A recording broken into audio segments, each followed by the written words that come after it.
യാചിപ്പിൻ, എന്നാൽ നിങ്ങൾക്ക് കിട്ടും. അന്വേഷിപ്പിൻ, എന്നാൽ നിങ്ങൾ കണ്ടെത്തും. മുട്ടുവിൻ, എന്നാൽ നിങ്ങൾക്ക് തുറക്കും. യാചിക്കുന്ന ഏവനും ലഭിക്കുന്നു, അന്വേഷിക്കുന്നവൻ കണ്ടെത്തുന്നു, മുട്ടുന്നവന് തുറക്കപ്പെടുന്നു.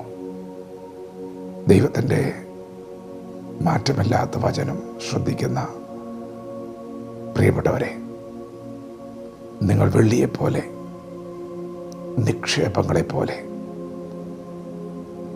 ദൈവത്തിൻ്റെ സന്നിധിയിൽ അന്വേഷിച്ചാൽ, ദൈവം ഉണ്ടെന്ന് അന്വേഷിച്ചാൽ, ദൈവം പ്രാർത്ഥന കേൾക്കുന്നവനാണോ, ദൈവം പ്രവർത്തിക്കുന്നവനാണോ, ദൈവം മറുപടി നൽകുമോ എന്ന് നിങ്ങൾ അന്വേഷിച്ചാൽ നിശ്ചയമായും നിങ്ങൾ കണ്ടെത്തും.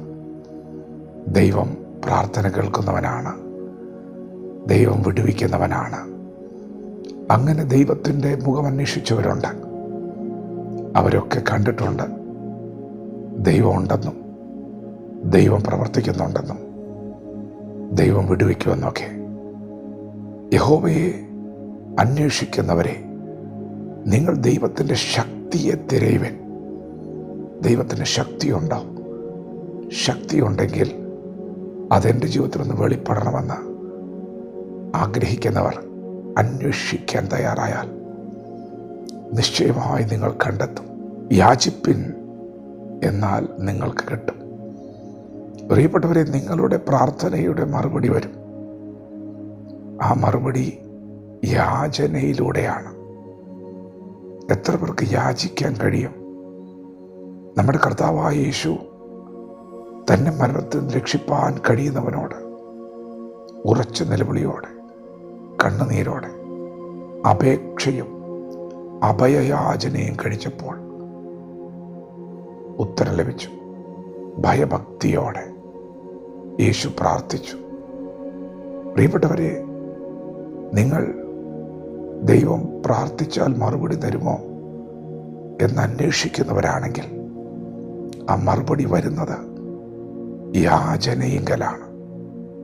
അങ്ങനെ അന്വേഷിക്കുന്നവർ, നിങ്ങൾ വാസ്തവമായും നിങ്ങളുടെ ജീവിതത്തിലൊരു വിടുതൽ ആഗ്രഹിക്കുന്നവരാണെങ്കിൽ, അങ്ങനെ ആഗ്രഹിക്കുന്നവരാണെങ്കിൽ നിങ്ങൾക്ക് യാചിക്കാൻ തോന്നും.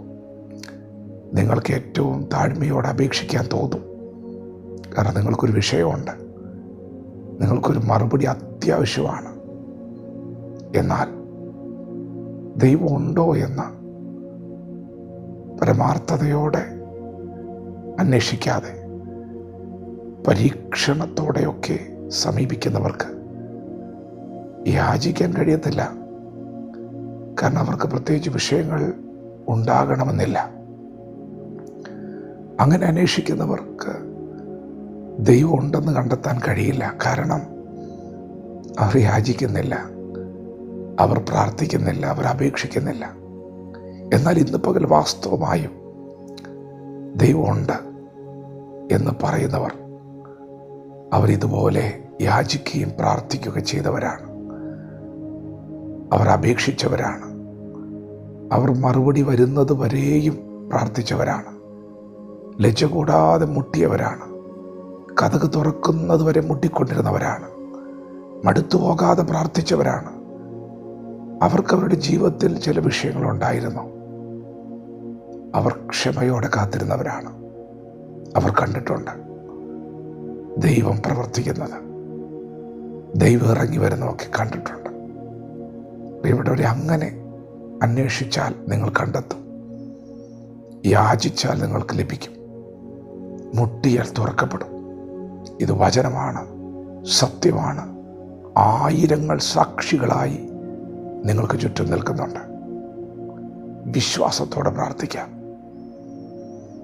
പ്രതീക്ഷയോടെ അന്വേഷിക്കാം. ദൈവം നമ്മെ ഓരോരുത്തരെ ഈ പകൽ അനുഗ്രഹിക്കുമാറാകട്ടെ. ആമേൻ.